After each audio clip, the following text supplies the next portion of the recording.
नमस्कार मित्रांनो, स्वागत आहे तुमच्या आपल्या ब्लॉगमध्ये. तर आज बनवणार आहोत आम्ही मस्तपैकी भिजवलेल्या मुगाची भजी.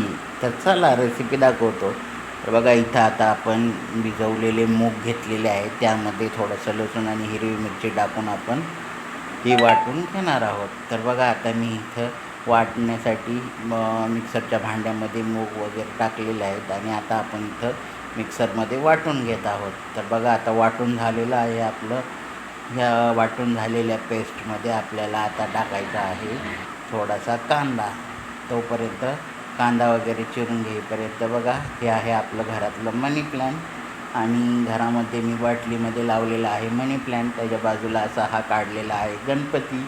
तर गणपती कसा आलेला आहे कमेंट करून नक्की सांगा. त्याचबरोबर त्या बाजूला आहेत आपले हे महाराज. तर हे आहेत आपल्या भिंतीवरचं डेकोरेशन. तर आता आपली पेस्ट करून झालेली आहे आणि कांदा वगैरे चिरून पण झालेला आहे.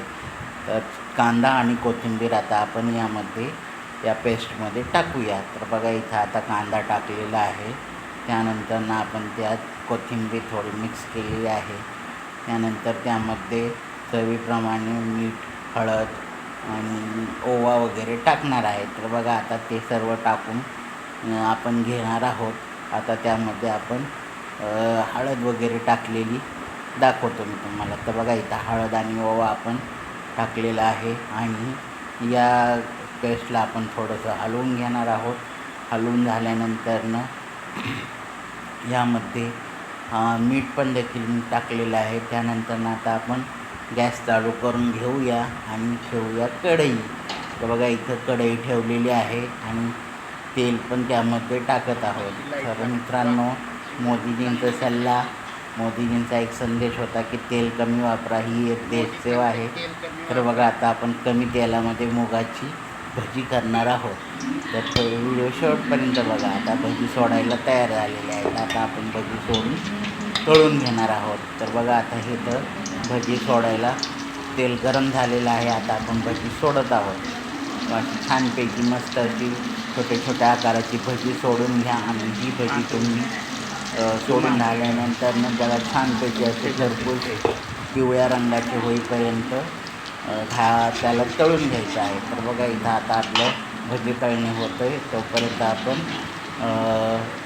याच्याबरोबर काय खायचं हे मी तुम्हाला सांगते. याबरोबर टमॅटो सॉस किंवा कुठल्याही प्रकारची चटणी तुम्ही घेतली तर या भज्यांबरोबर एकदम मस्त अशी टेस्ट येते. तर बघा, आता आपली इथं भजी तळत आलेली आहेत आणि आता झालेली वळी भजी आपण काढून घेणार आहोत. अशाच प्रकारे सर्व भजी आपण सोडून घेणार आहोत आणि सोडल्यानंतर बघा, भज्याचा असा खरपूस सोनेरी असा रंग आलेला आहे आणि त्याची चव पण एकदम मस्त झालेली आहे. तर बघा, आपली सर्व भजी तयार करून झालेली आहे. याबरोबर कोणताही सॉस किंवा चटणी तुम्ही वापरून ही भजी खाऊ शकता. तर ही रेसिपी नक्की ट्राय करा. आवडली तर लाईक, शेअर आणि कमेंट करा. तर मित्रांनो, आता आपण शिवमला खायला देणार आहोत भजी आणि त्याची रिॲक्शन बघणार आहोत. तर बघा, तो काय सांगतो आहे आणि हा व्हिडिओ तुम्हाला कसा वाटला ते कमेंटमध्ये नक्की सांगा. Bye bye.